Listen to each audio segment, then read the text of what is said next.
Paddy Power, sponsors of the Road to Cheltenham.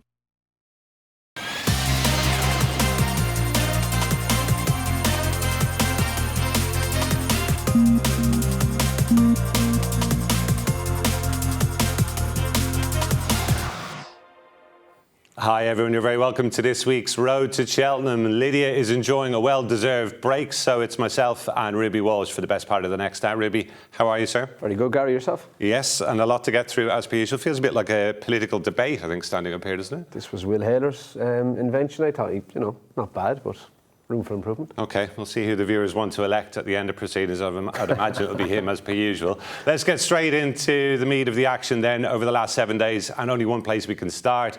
That is with Sir Gino's trials and tribulations. And sadly, of course, Nicky Henderson's star novice chaser ruled out of the Cheltenham Festival. We can have a look at the trainer's quote.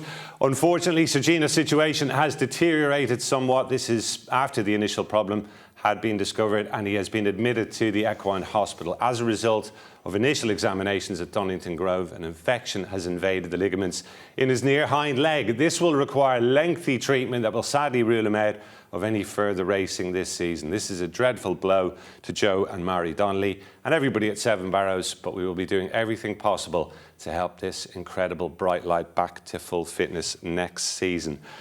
Sad news, Ruby. Obviously, we were all building up to that big clash with Majborough in the Arkle. It's not going to happen now.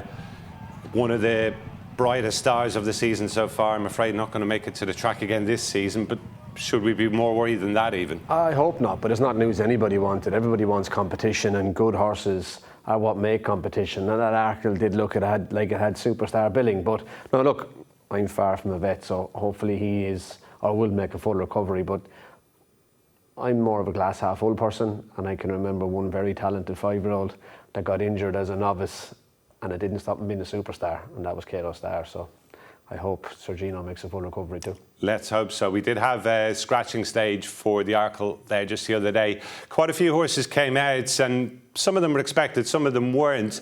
L'Atlantique and Impere Pass, they both obviously disappointed last time out. But Ruby, Mr. Giff was a high-profile defector. What's the story there? Yeah, they didn't come out of Fairyhouse well, Gary. He had a bit of a hold-up, so I don't think Cheltenham was coming a bit soon for him. I think that's the reason he came out. L'Atlantique, probably the intermediate trip, looks his trip now, doesn't it? I thought 2 miles really suited him when he watched him in Naas, and coming back down at Leopardstown, I was giving him a big chance, but no, that wasn't for him. And Impere Pass, well, he was never really an Arkle horse, was he? Probably not. Majborough and Ballyburn are obviously the two marquee names left in there, but we do expect Ballyburn to head to the Brown Advisory instead. Willie likes to keep his options open, doesn't he? Well, that's exactly it. I mean, if you got a deluge between now and March and something must have happened to Majborough, you'd be kicking yourself if you didn't have one more in there. So, yeah, Ballyburn was the chosen one. We did have a bit of a clue at Warwick on Saturday with the Unibet Kingmaker Novice Chase, and the big two in this, obviously, well, L'Eau Du Sud was a short price favourite, but Rubo was in there as well to tie in some of the form lines that we've spoken about over the last few weeks. Just talk us through this. They really went at it in the mid part of this race, didn't they? They did, and it wasn't a race that was run strong early. L'Eau Du Sud jumped down the inside of Rubo, Tedley, and Risking the Ground were in behind. Again, if you watch the grey horse, how clean he is over the first couple of fences, a little bit of daylight between him and the jump, which he has been in the past. He's really clean with his front legs. And by the time they jumped the fifth fence down the side, they hadn't gone any quicker. But when they raced down off the hill at Warwick and turned to the fifth class, especially down here, Rubo gets beside L'Eau Du Sud, and obviously horses are no different to anything. You run downhill, you get momentum, and these two ended up trapping off this hill and around the corner to the seventh fence, and they got at it quite quickly. And when you get up to a huge speed, often you forget to slow it down again. And when they rounded off the bend here, they went at it, the two of them, both L'Eau Du Sud. I think the two jockeys were enjoying themselves. I would say one was thinking, well, if you want to go this fast, I'm not backing down either. And they both went at it. And I must say, L'Eau Du Sud jumped brilliantly across these 5 fences. But when you get up to the speed they were doing, there's only so long you can do it. And it ultimately pays in the end. But to be fair to L'Eau Du Sud, he doesn't miss a beat across here. Really good at the second one. The third one then, again, in a bit closer, but really quick and nimble. And now Harry Skelton opens him and fires him at the fourth last and again at the third last, at the wings of it. But that did take an effort out of him, and he was laboured down the straight, clean at the second last fence, and he had to slow down because of the speed they'd gone in the middle, and Rubo came back at him. It wasn't wow, but to me, the way the race was run, he did more than enough, and he was always going to get a bit tired. Could I see him beating Majborough? I'm not so sure, and I think he's going to have to get himself closer to the top of the fences and not be giving away ground that ultimately takes it out of you. Height, the higher you go, and you can see the finishing, the speed, the way they completely slowed down. Rubo actually on the white line, he finished better than L'Eau Du Sud, which you could see on the television, but that injection of pace from 5 through to 7, they were flying there. All that experience he's put together now at this stage, how much of an asset potentially could that be, or is it not too significant? Of course it's an asset. There's nothing like experience or practice in any walk of life, so that will be a help to him. But if he was just a fraction lower at his fences, maybe you could put it to more use, but he does get a little bit high, and that's energy. So has he advanced his Arkle claims there? What's your view on the latest state of play as we look at the prices? He is second favourite. Obviously, Nicky Henderson confirmed yesterday that Django Boy will now be trained as an Arkle horse. Only by Night has the option of the Mares Chase as well. Touch Me Not, Ballyburn's unlikely to go there. Like at 9-2, Gary, I don't know, is he worked in each way shout? I'm not so sure I can see him winning the race. I think he needs a bit of luck to win it. Ruby mentioned Only by Night there. We're going to have a look at her win at Exeter at the weekend of the Agatha Christie Novice Chase. This was a tidy little contest, wasn't it? We had fun in here. Who'd won well at Naas first time out for Willie Mullins. Kilbarry Saint, an old rival of the winner, was in there as well, Ruby. But I think we both liked what Gavin Cromwell's mare did, didn't we? Definitely. And look, it was an Irish race run in Exeter, really, wasn't it? The top 3 in the market were Irish trained horses. And fun, as she did at Naas, Gary. We were working that day, popped out in front on the JJ11, and all 5 of them jumped the first pretty well. But when they got around to the 3rd fence, fun guesses. And that's fine, but the 4th is a ditch, and it's the only 2 fences that are slightly downhill in Exeter, and she jumped into the ditch. Now Keith Donoghue, sharp as a razor, realises that, and when they get to the next fence, he gets up beside JJ11 and says, I'm putting a bit of pressure on you. And that's tactically what you should do. The fun then did start to jump a bit better, but Only by Night's a better jumper. Watch her here, way out jumps fun. This was how I feared fun would jump when she went chasing. It didn't happen next, but it did this day. It did this day, and I think this mare then pulls up in front Only by Night. She's good at the second last, Kilbarry Saints coming at her, but even at the last fence, she backs off, she gets really high, and you're thinking, oh, she's tired, and she lands quite slow. But when Kilbarry Saint gets on her tail, I think Only by Night pulls out a bit more. I think she was idling in front, and I think both you and I would have no doubts about her if she had to go up and trip at the Cheltenham Festival and went for the Mares Novice, or Mares Chase even. We'll come on to that in just a second, but she does hold the Arkle entry. She's the only mare, I think, remaining in the Arkle. You haven't ruled out that possibility. Is that because Gavin Cromwell is so mob-handed in the mares? Do you think he'd quite fancy splitting them up a bit? I think he would, and he's given himself an option in the Arkle. I mean, we look down through it. Obviously, L'Eau Du Sud is second favourite. Nicky is going there now as well. And if you're Gavin Cromwell looking at it, it's the old theory, you should never be afraid of one. Majborough tips up and Gavin Cromwell is thinking, I have 4 in the Mares Chase. Why didn't I have one in there? They're the decisions that people have to make. But I wouldn't. And they rode her from behind at Cork when she beat Nara. I think she's a better mare even getting a lead. So she could come from off the back in an Arkle, but no matter what way you look at it, she'd need a bit of luck to win there. Let's go on to the Mrs. Paddy Power Mares Chase entries then. I thought it was a fascinating interview with Keith Donoghue after Only by Night won, Ruby. He seemed to be all about the mares. There was no talk about the Arkle, and I got the firm impression she was the one he was going to have pinning his colours to as well. And look, he's, in fairness to Keith and Gavin, they're doing an awful lot of things right this year, aren't they? And she obviously excites him. She is a point-to-point winner in the past as well, and you look at it, obviously we're going to have a look at Dino Blue in a minute, and Allegorie the Vassie. Bioluminescence is a novice as well who would appear to really testing ground. Limerick Lace is down there towards the middle of the field. She won the race last year, and whilst last year she had only 2 runs going to Cheltenham, they were second in the Tri-Town and winning at Doncaster. This year her 2 runs are the Betfair Chase and a disappointing run behind Allegorie the Vassie at Fairyhouse. But look, a decent enough entry. Plenty of novices, plenty of competitive mares in it. But yeah, I missed that interview with Keith Donoghue, but I thought it was illuminating all right now, and particularly when he rode Limerick Lace to win it last year as well, but she's just not been in the same form this time around, doesn't look to have been. Now, again, only 2 runs last year, 2 runs this year. That part wouldn't put me off, but she looked to be in better form last year. OK, let's have a look at a recent visual clue for this. The Opera Hat Chase at Naas at the weekend.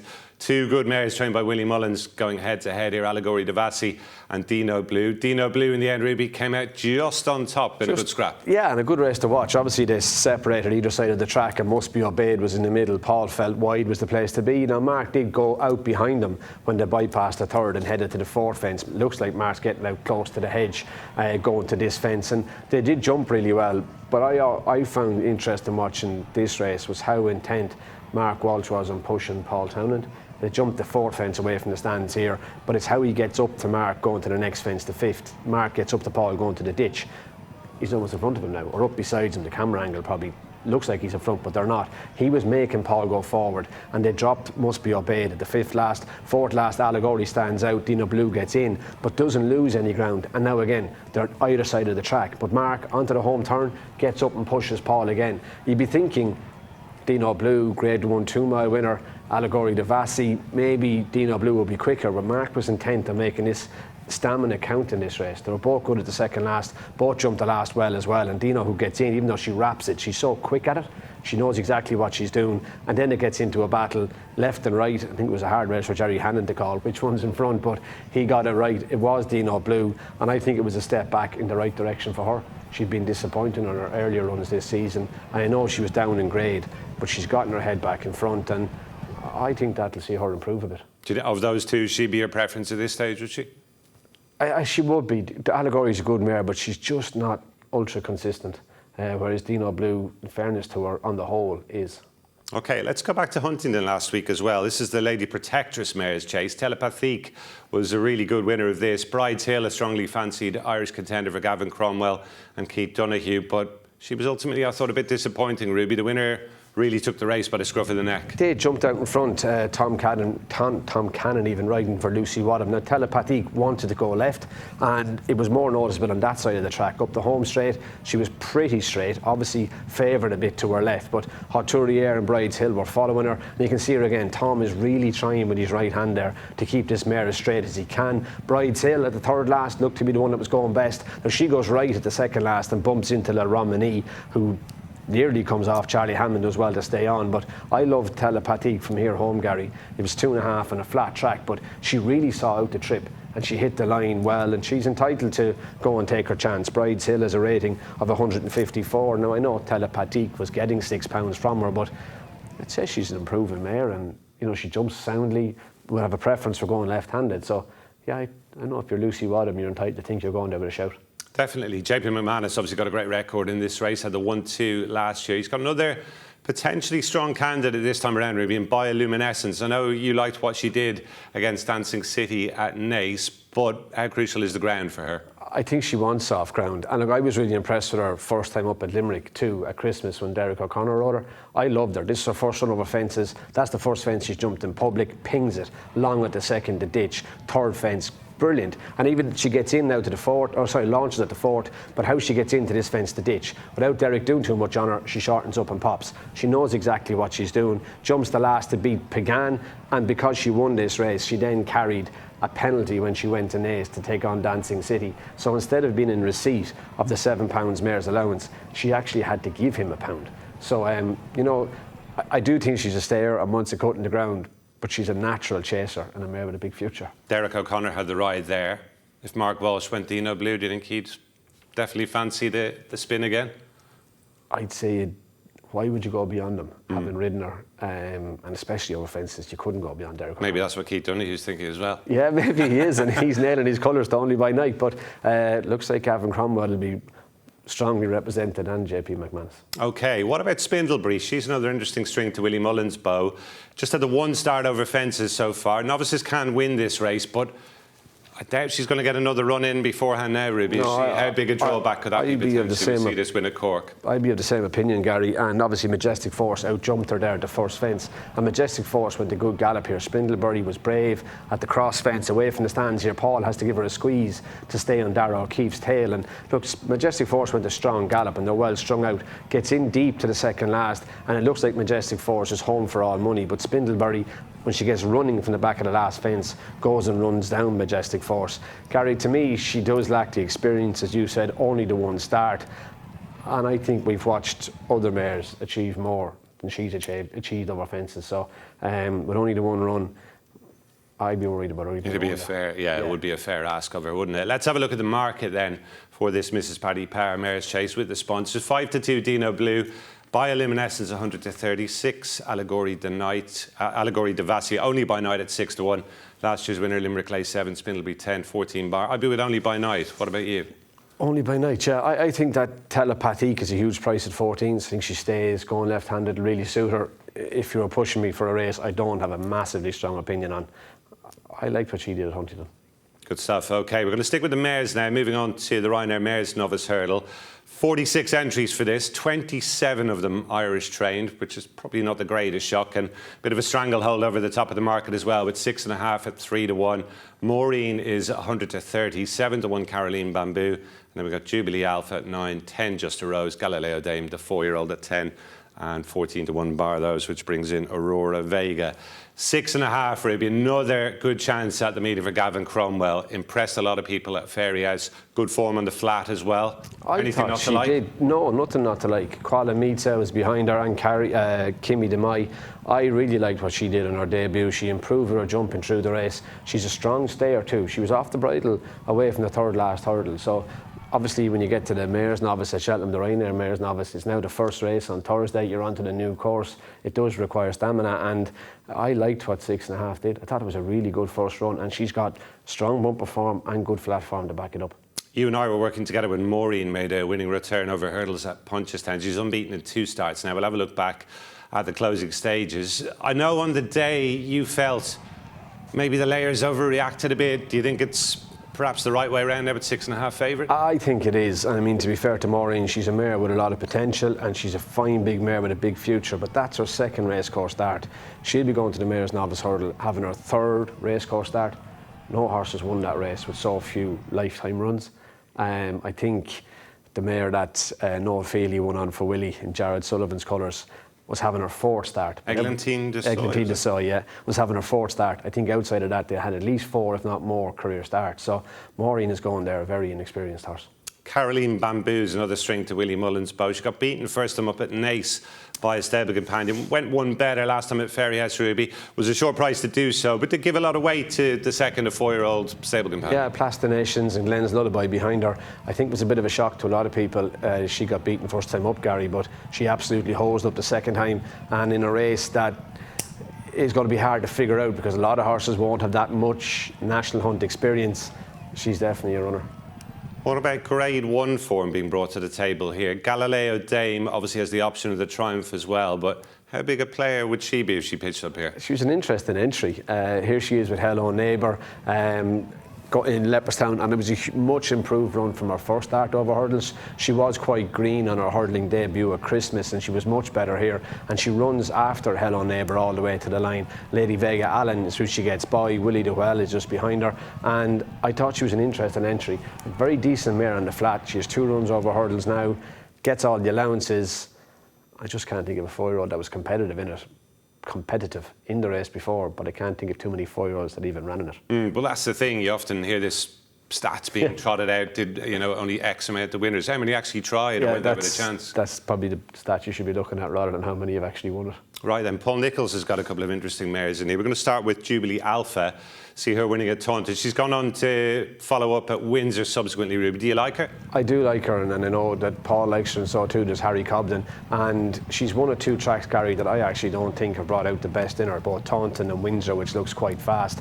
Especially at Windsor, the last half of furlong, she looked like she was only getting going, and this mare, I think, was impressive here. She improved to Windsor. She was looking a bit to her left there, but that's more because the parading in Taunton is on this side. She was looking in there probably, but she is a good mare, and I know that in Ditchy they're thinking she's one of their better chances of the week. Okay, Just a Rose is the other one we're going to show you. More Taunton form here. She was a point-to-point winner previously. Obviously, she's got a lot more on her plate going to Cheltenham than she had here, Ruby, but she's not the only one you could say that about. No, and look, this was a pretty ordinary contest, Gary, but I mean, all she can do is win the race she ran in. She runs at Ascot at the weekend. I just like the authority with how she did it. She is a point-to-point winner. She obviously doesn't show a whole pile at home because she was quite a good price that day as well, but sometimes those ones that show very little at home and surprise you on the track can be the ones to have on side. So that was some of the leading contenders for the Mares Novice Hurdle. We're going to have a look now at the Close Brothers Mares Hurdle itself. And obviously this race, Ruby, revolves around two mares, Lossiemouth and Brighter Days Ahead, whether they turn up or not. We're still in the dark. It looks as though, I would have said Lossiemouth is far more likely to run in the Champion Hurdle, but Brighter Days Ahead's connections, they're still keeping those cards close to their chest, aren't they? They are keeping their cards close to their chest and they make up their mind. I think Gordon said about a week before the race, so whenever he decides, he decides. But I was in Avon at the weekend and she worked, and I got her mixed up with Romeo Coolio. I thought she was Romeo Coolio and he was Brighter Days Ahead. She's so masculine looking, and I must say her condition, how she looked in the paddock in Avon, she looks an absolute picture. I thought her performance at Christmas was outstanding. Lossiemouth has come out of her fall at the Dublin Racing Festival in good form, and Willie's always said the same thing. The Champion Hurdle has been the plan for 2 years, but look, you take those two out and this becomes a much different race. We both worked at Leopardstown when July Flower won. It was a strongly run race. She came from off the pace. I do believe Jade de Grugy is going to run in the Quivig at Punchestown next week. Cargeese has come forward from her run at Ascot where she was way too hot and got really excited. But I kind of think if there's a chance Brighter Days Ahead and Lossiemouth go out of this race, I think one could come in. Who is that one?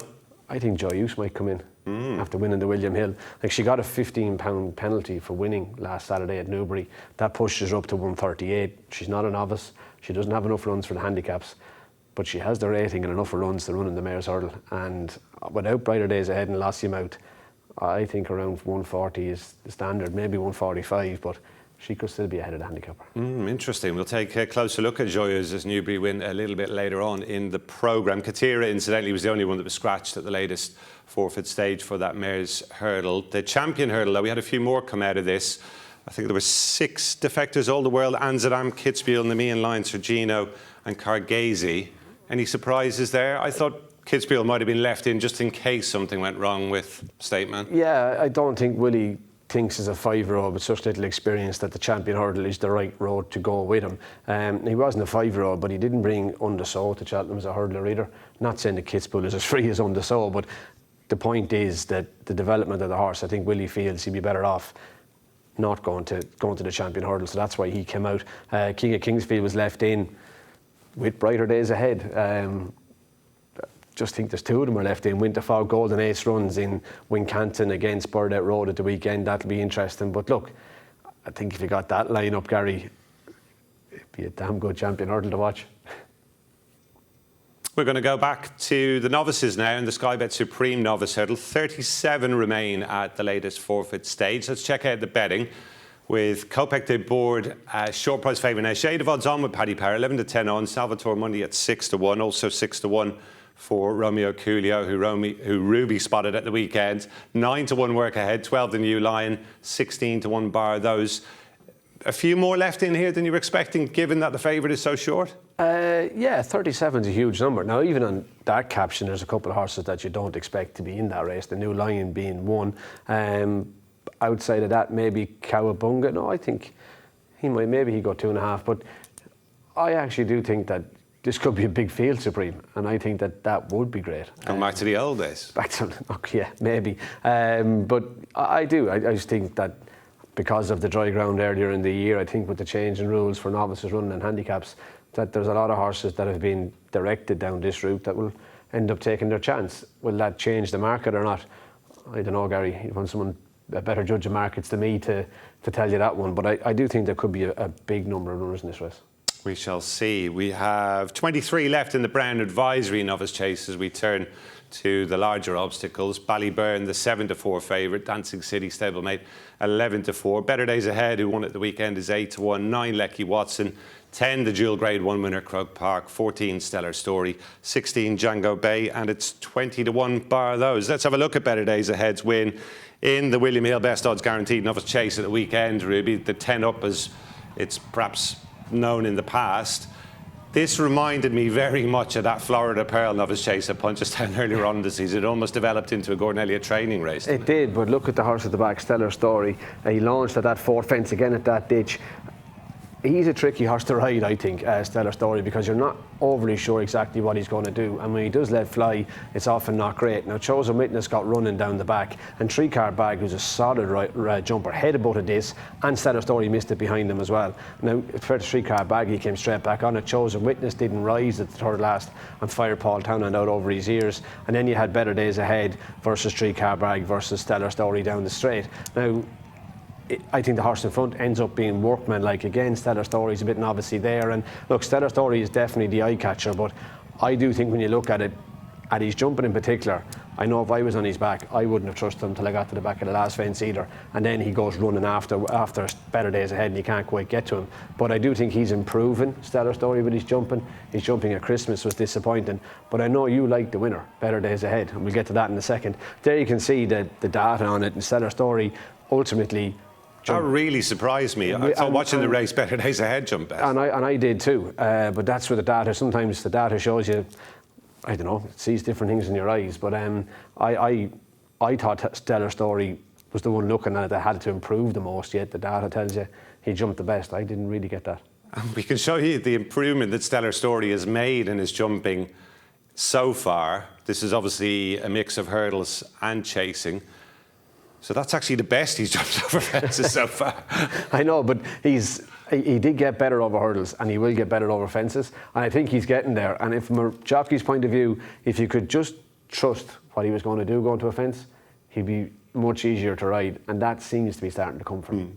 I do like the winner, as you mentioned there. I thought he was actually holding Stellar Story at the line. I think he was too. And when the camera played on and they went to pull up, it was actually Three Card Bragg who came back by the two of them as they pulled up, who's in the Grand National. But I'd say you're right, Better Days Ahead. And look, there are decent prices in the Brown Advisory. And look, Stellar Story was probably a surprise winner to lots of people of last year's Martin Pipe. So who knows what he'll do this year? Who knows indeed. Not Martin Pipe, he won the Albert Bartlett. The Albert Bartlett, that's right. Better Days Days Ahead Jukebox man, wasn't it? Yeah. OK, let's move on to the Weatherby's Champion Bumper, because we saw another notable candidate emerge for this at Navan at the weekend. Just about the 11th hour at this stage. Wouldn't want to be maybe appearing much later than this, Ruby, but Copacabana was one you liked beforehand, and he did his talking on the track. He did do his talking on the track, and there was a lot of talking at the track, Gary, surrounding most of the horses that are in the shot. Gordon's two were really well fancied, so was Philip Dempsey's. There was word for Dennis Hogan's and Gavin Cromwell's, but I loved the way that Copacabana got down to run. He looked in the ring like a horse that would improve for the outing. I loved the way he went to the line. And again, he went round the bend through the wings of the hurdle past the stands to pull up. I think that's a great sign. Wind Beneath My Wings is the favourite, but Copacabana, I'd say he's a fair one. He's been parachuted in, as you can see, as joint favourite now at 5-1 with Wind Beneath My Wings. Willie Mullins obviously going to have plenty of backup, Ruby. Bambino Fever won the Grade 2 Mares Bumper at the Dublin Racing Festival. You were very impressed by her as well, I know. I was on the day, Gary, yeah. It was a strong enough run race, and I think there's a couple of decent mares behind her. But again, Bambino Fever, a bit like Copacabana, when you looked at her in the ring, they both looked like the run would bring them forward. I thought she hit the line strong under Jodie Townend, and I thought it was a really good performance. And she'll obviously have that weight allowance when she turns up in Cheltenham in March. For quite some time, Calypso Chance was the clubhouse leader in this division, but we haven't seen him since Navan in December, Ruby. Here's that run. Is it a case of out of sight, out of mind for him? Most things are. Recency bias, I think you call that, is it? But I know Patrick Mullins, who rode Calypso's Chance on this occasion, loved him. He beat Heads Up in Classic Creek, and I think Patrick got off, what was his exact words? Wouldn't mind a few of those and plus something. Now, we do have some strong home challengers for this year's bumper as well. No drama this end, impressed plenty, winning on New Year's Eve, Ruby. Talk us through this. He did at Warwick, and the Skeleton horse was really well fancied, but no drama this end, put him in his place in no uncertain terms. I know Harry Cobden really liked the feel he got off him. Look, you don't overly associate bumper horses with Paul Nichols. Alfarov was second.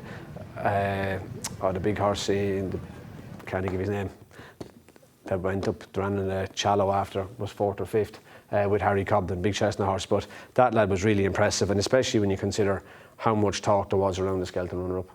Wind Beneath My Wings, Ruby mentioned there a minute ago, was trained in Ireland by Pat Flynn. We can see him winning a bumper at the Listowel Festival. He was good this day, Ruby. Won a couple of bumpers in Ireland, but it's really what he did at Ascot, I think, that's put him to the top of the market. He did, but what are you looking for? I mean, this fella goes to the line under David Doyle, hands and heels, and the further up he comes, the faster he looks to be going. And I guess that's what you're looking for. What stands out to you as a bumper horse? Well, to me, it's the ones that are going faster at the line than they were at the furlong pole. And he was really impressive in the stall, and he put up a huge performance at Ascot. We were talking about Calypso Chance being out of action for a while. What about his stablemate, Jalan de Dairies? He hasn't run since last year's Cheltenham Festival bumper. This was a good effort, Ruby, in a race that obviously contained some fair performers. How big a worry, though, is the fact that he's been difficult to train? And is this a better race, do you think, potentially? We don't know. Jasmine DeVoe and Romeo Coolio. Romeo Coolio is a big shout in the Supreme. He finishes third. Behind him you have Sound Victorious, Fishery Lane. Look, loads of good horses in it. The only thing what he does have is he does have the experience of Binder. The rest of them will be, unless they were sold there to sale sometime, maybe some of them were, but the rest of them won't have that experience. And, you know, Cheltenham, it can be daunting for bumper horses. And, yeah, look, Gordon did give him a mention the other day, so you'd have to perk up and listen, wouldn't you? OK, so another look at the market. 5-1 Wind Beneath My Wings and Copacabana, 6 Calypso Chance and Bambino Fever, 10 Bar. Have you got a strong preference at those prices? I do like Copacabana. I think he'll have improved, and I just like his mentality. He shows a bit of boot, yet he's bags of stamina. Yeah, I think he fits the bill for me. Excellent. OK, those are the thoughts on the Weatherby's Champion bumper. When we return, we'll be looking back at Saturday's big race action at Newbury.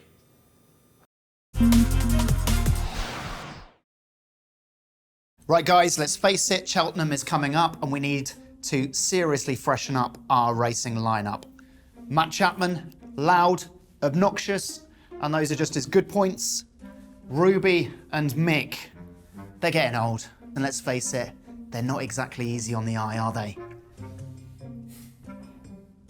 No, we need someone new, someone smart. And I have just the man. Ladies and gentlemen, I give you Harry Cobden, our new face of Paddy Power Racing.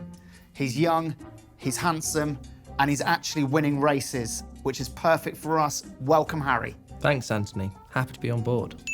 Right, have we got any ideas of what to do with Harry? Well, yes, as a matter of fact. I've given it some thought. I think I've got it. You're a jockey, Harry. Okay, that's pretty weird. That's just an impression of Hagrid and... Harry Cobden and the philosopher's horse. Okay, we get it. Yeah, we've got the Harry Potter references there, but I think we can just park that one. Harry Cobden! Just stop. Right, have we got anything else that doesn't involve Harry Potter? Yes. What about When Harry Met Sally? Okay, who would Sally be in this case then? I don't know. Great, all right. Ruby? Dirty Harry. So what would that involve? Do you feel lucky, punk? Do you? I'm really sorry. Is it too late to change my mind? It is, yeah, you've signed a contract. But we do have some merchandise for you, some pants and slippers. Welcome to the team. I have another one. Corn on the cob. Done.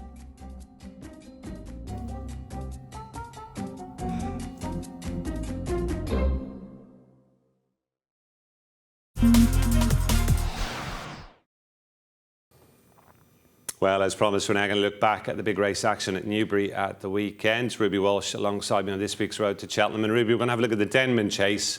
And well, we're not going to have a look at the race itself, but we're going to talk about the Denman Chase and the victory of a hugely likeable horse, isn't he, in Jello, trained by Venetia Williamson. Very, very heavily supported. Yeah, he was, and he was really impressive when he won the Peterborough Chase. He was a bit disappointing in the Fleur de Lis, where he never seemed to get into a rhythm. Stepped up to 3 miles for the first time. Thought actually looked in a little bit of trouble across to the cross fence, heading to the home turn, but when Charlie switched him out, he pinged the third last, and all of a sudden the race was over. Venetia has mentioned the King George room as a target, likely target next year, and you think, yeah, that'd really suit him. You could even argue he's slightly better going right-handed, so Kempton might even suit him better than Newbury did. But look, he was really good. Probably a few disappointments. Maybe Brave Man's Game got very high in the air, and He's now heading for the Grand National. Sam Brown ran his race. Galaw, hard to say he didn't stay because he was beaten too early. And Hitman ran well, but just didn't win. Story of his life. We also, of course, had the Sir Gino less game spirit chase at Newbury on Saturday, and Master Chewy sprang a little bit of a surprise in this one. Matata was obviously the better fancied of the yards runners, but ultimately a bit disappointing. Liberty Hunter, who didn't get too high over that fence, as you can see, ultimately gave him most to do. What were your thoughts on this one? Are we looking at bit part players in a champion chaser? Looking at horses that might pick up the pieces, yes, Master Chewy and Liberty Hunter, and especially the way they're both ridden, Gary. They both like to come from off the pace, so they will be coming home at Cheltenham. I think the stiffer track will probably suit Liberty Hunter a bit better. Matata did jump out to make it, but he went very left, and at this grade just didn't jump well enough, Matata, and he was picked off by his stable companion and Liberty Hunter. And to be honest with you, you can even see that from this graphic. You see how much Matata lost jumping. He was just getting into a lot of fences, being tight. Right in and not getting overly high. I mean, and to lose only 0.98, that's a good day out for Master Chewy, who can spend way too long in the air at times. Liberty Hunter jumped like a buck, and Edward Stone, he's just a bit lost at the moment, isn't he? He is at the age of 11. Let's speak a little bit more now about that blockbusting performance from Joyeuse in the William Hill Handicap Hurdle at Newbury on Saturday. 9-2 winner, Ruby. She won with her head in her chest. You spoke a little bit earlier on about her possibly being thrown into the mix for the Mares Hurdle. Didn't look to me like Nico de Boinville was too worried about future handicaps the way he rode her out to the line, didn't he? No, exactly. And look, it was a really strongly run race, Gary. And I thought watching it live, the ones middle to the back would get more involved than they did, but Joyeuse was just behind the pace every step of the way. Now she was on the inside, so too was Lump Sun, Navajo Indy and Favour and Fortune. But even on this graph, she is in the pink. How level hers is from a very strong early part of the race when they got to the 4th hurdle or the 5th furlong. How level she is from there home and quickening to the winning post. You can see the white was Mirabad who made the run, and how he just collapsed in the last 2 furlongs, and Navajo Indy couldn't go with them in the middle of the part of the race and got too far back, and Lump Sum, as game as he was, he couldn't maintain his challenge to go after Joyeuse at the end. I think she looked it when you watched the race. She was able to maintain a very strong pace all the way through, and that just backs it up, and she looked a really good mare. Do you think whether she goes to Cheltenham or not, she is grade 1 material? I would think she is, yeah. I think she's getting into that category. Now, her rating still leaves her plenty to find, but I mean, what more can the handicapper do? Her rating was her rating. She got £15 for winning at the weekend. You could argue she's still well handicapped off 138, but I'd say with her £7 allowance, she's thrown her name into the hat, yeah. Very much so. Okay, the Grand National weights, of course, came out this week. We're going to go into a little bit of detail on that in just a second, but we're always obviously looking for your input on this show. And Hugo Connolly really stirred things up this week, Ruby, with a contribution about maybe some of the class Gold Cup horses going for the Grand National. Hugo's opening gambit was, if Galopin Des Champs wins a 3rd Gold Cup in a row, would you consider him the best steeplechaser since Arkle? And because one of his greatest assets is his stamina, do you think he could win a Grand National? And if you were his trainer, would you run him in the Grand National instead of Punchestown? Mark Knowlson came back to that. No way! His record will be great, but the opposition is stones below the great horses since Arkle. Only a win in the King George and Gold Cup makes you truly great. Rob Jervis then put in his contribution. Hugo Connolly, the National's a glorified handicap. You don't run the best staying chaser since Arkle in a feckin' handicap, I think Rob means there. Any thoughts on this? Hugo's back in again. Rob, why not? Handicap or not, it's the biggest race in the world. I think he would still win it off whatever weight. I just don't understand why Gold Cup horses can't run in the National as well, especially now with the modifications to the race. Trainers used to do it. Rob then says, after all he's achieved, it'd be completely wrong, unfair on the horse to ask him to go and try the National off that weight. It'd make no sense at all to take that risk. And there's more. Then we have John Ransom, probably the best since Cauto Star. I think Ruby would agree with that. Hugo, Eamon Foley then replies to Hugo, Punchestown is a better race. Beat the best off levels is the same in every sport. Handicaps are handicaps. The final word, though, goes to Hugo, who replies, I know what you're saying, but imagine living in the same era as a horse winning 3 Gold Cups and a Grand National. It would have to go down as the greatest achievement in the history of horse racing. Right, we'll leave the comparisons with Arkle aside. That's probably another day's work. We'll just go to the history first. What about Gold Cup horses running in the Grand National? As someone said there, it did used to happen. I remember Garrison Savannah very nearly pulled off the double. Master Oates ran in the Grand National the year he won the Gold Cup, I think. Was second in the Gold Cup and won the Grand National. That's right.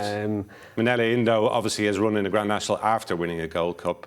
There's different ways of looking at it. Obviously, Golden Miller won 5 Gold Cups and the Grand National. But the Gold Cup is a trial, essentially. Yeah, it was, yeah, back then. But he still won 5 Gold Cups.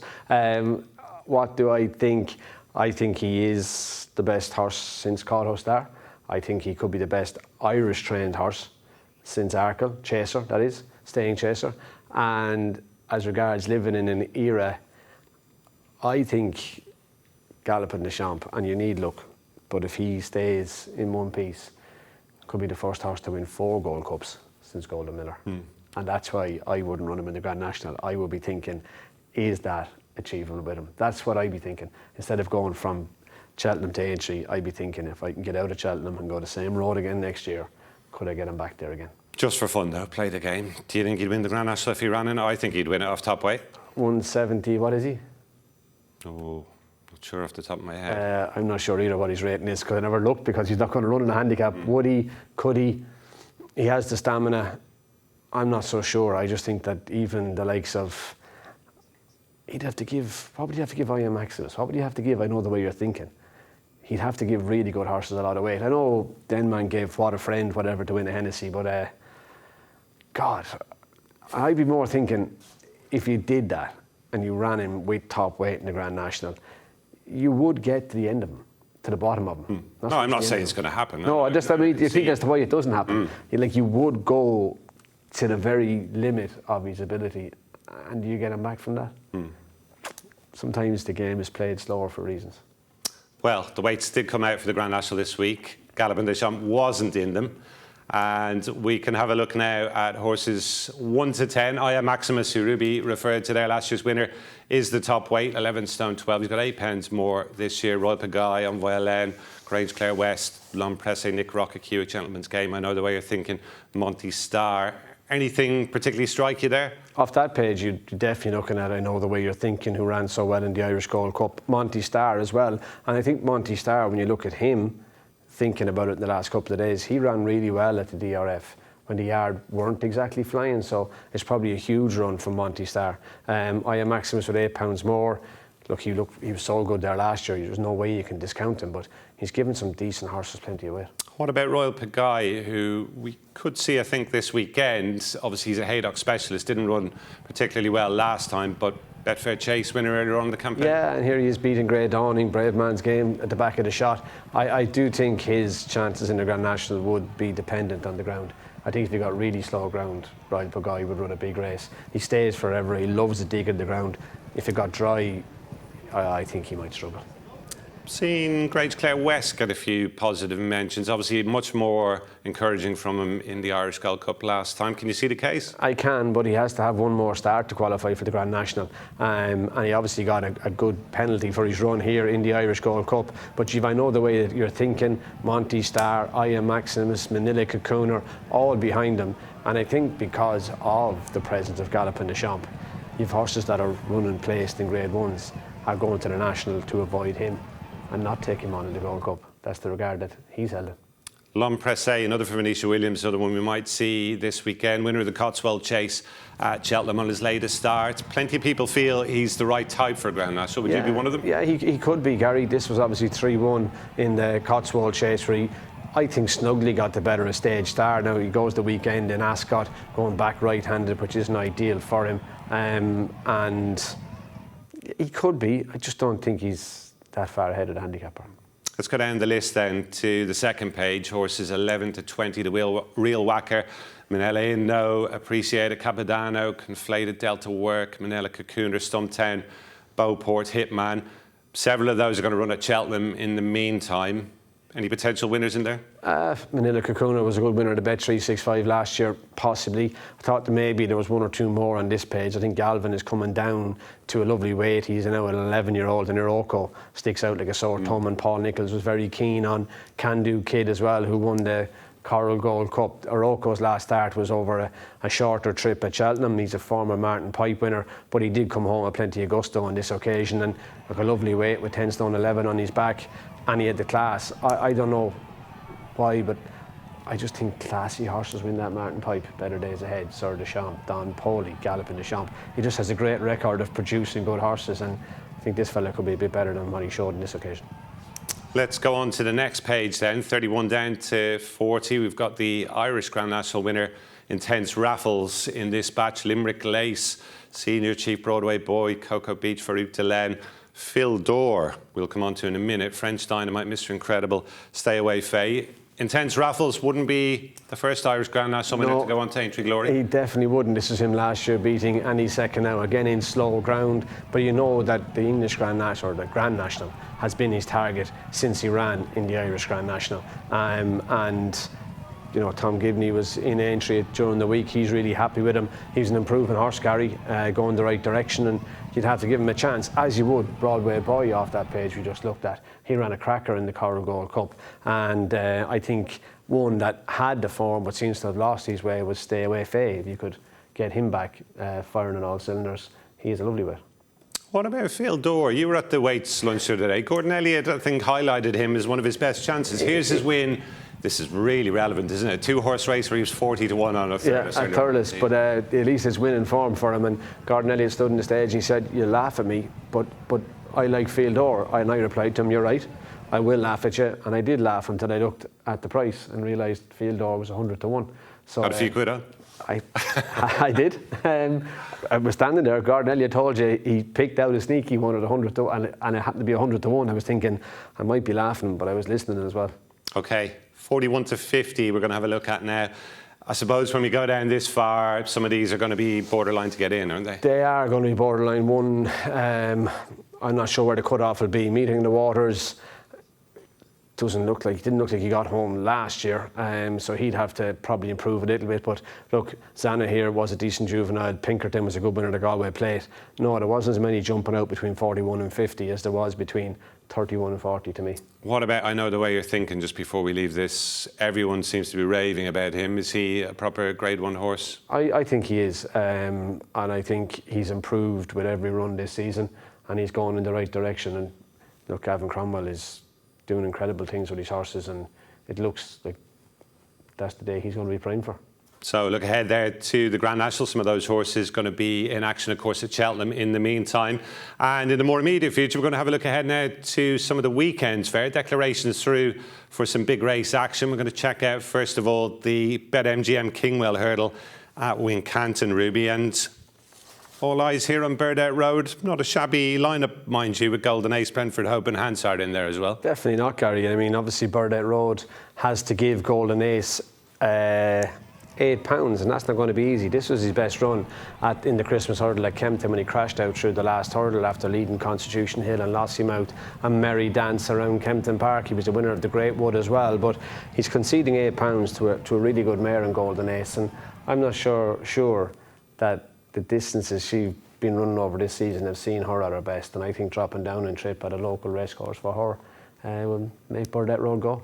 OK. The Red Mills Trial Hurdle at Gurnham Park, it can throw up a late Cheltenham Festival clue. Famously, Hardy Eustace, we were reminiscing about earlier on, won this and went on to follow up in the Champion Hurdle. I'm not sure we're going to get any clues this time. Kitzbühel, probably the headline horse, but he doesn't have a Cheltenham entry. No, he doesn't, and he looks like a horse actually that in time will want to go a little bit further. This was him beating Colonel Mustard at Punchestown on New Year's Eve, and it was a good performance from him.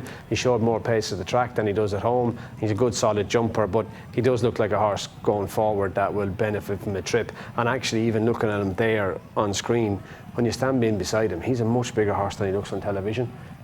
He's all of 17 hands. He's a fine lump of a horse. But look, you're looking down through it. Sir Gerhard got his head back in front under Amy Morrissey in the race in Punchestown a few weeks ago. Effenock fails to make sure it's a good gallop. But Kitzbühel, yeah, he'll be hard to beat.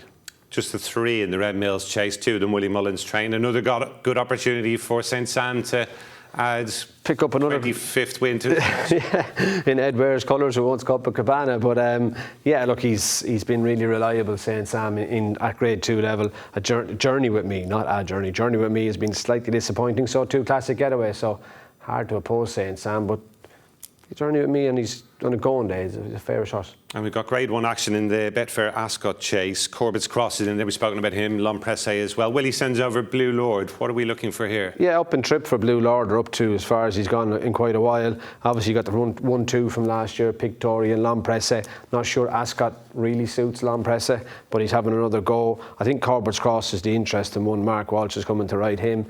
I can see why dropping him down a little bit and trip, try and sharpen him up, get him a bit quicker through the air. I think he has a stamina for a Gold Cup, and that's their aim. So it's yeah, he'd be an interesting runner. Okay, we're going to go back to the socials just before we wrap up on this week's show, because Andrew Harris has been in touch.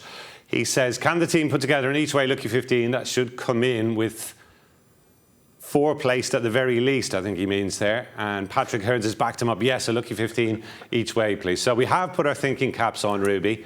And the 4 we have come up with are as follows. They all run from Wednesday to Friday. I've gone with Better Days Ahead, first of all, in the Brown Advisory Novice Chase. Spoke about him a bit earlier on. I think if Ballyburn runs to his maximum capacity, yeah, he probably will have to settle for a place, but I think he's got a great each way shout and he'll be there to pick up any pieces if the favourite doesn't deliver. Over to you then for Copacabana in the bumper. Yeah, he impressed me at Navan. I loved the way he went to the line, how he went through the line, and I think the benefit of a run will bring him forward again, and I think he's a big runner in the bumper, and I thought 5-ish to 1 was just about okay for lucky 15, was it? I think it is, especially if we get all 4 placed. Hello, neighbour in the JCB Triumph Hurdle. I don't know about you, I just cannot see him out of the frame, and I know he's got 2 very good home-trained horses to beat, but I reckon the better the race, the better we're going to see. I wouldn't disagree, and I think East India Doc will set it up. I would be East India Doc. I think he's hard as nails, but I can see where you're coming from, and it will suit him. And the one who's going to bring up the final leg, Jasmine DeVoe in the Albert Bartlett Novice Hurdle. You touched on him a little bit earlier on. Obviously, the longer trip hopefully is going to help his jumping. That's the theory, isn't it? And it is left field, probably right field, probably not even on the field. But Jasmine DeVoe, I do think the nature of the new course at Cheltenham, where the hurdles are, they jump a couple quickly early in the back straight, but I think that gives him a chance to slow down and jump those without losing too much ground and then be getting involved in the race later on. I think he's a good horse. Jumping is obviously his Achilles heel, but I think the new course over hurdles at Cheltenham doesn't have a massive emphasis on that. So it's a shot in the dark, Gary. Who knows what'll happen? There we have it, guys. Hopefully we'll all be celebrating when Jasmine DeVoe flies home in front in the Albert Bartlett Novice Hurdle. Just want to end this week's show with a word on Michael O'Sullivan. Michael, who had that awful fall at Thurles not long after last week's programme was recorded. He and his family are very much in our thoughts and prayers as he continues to receive the best care in Cork University Hospital. That's it from this week's Road to Cheltenham then, Ruby. No show next week, but yourself and Lydia will be back, I think, in a fortnight's time, won't you? Back in a fortnight's time, Gary. We should have all the ways for the handicaps, and Matt Toombs will join us. Thankfully, no one will be relying on me to pick them out, the handicaps. That is one not to be missed. Thanks very much for this week. Thank you, Gary. Ruby Walsh then, who has been our guest as ever here on this week's Road to Cheltenham. Thanks to you for watching. Bye-bye.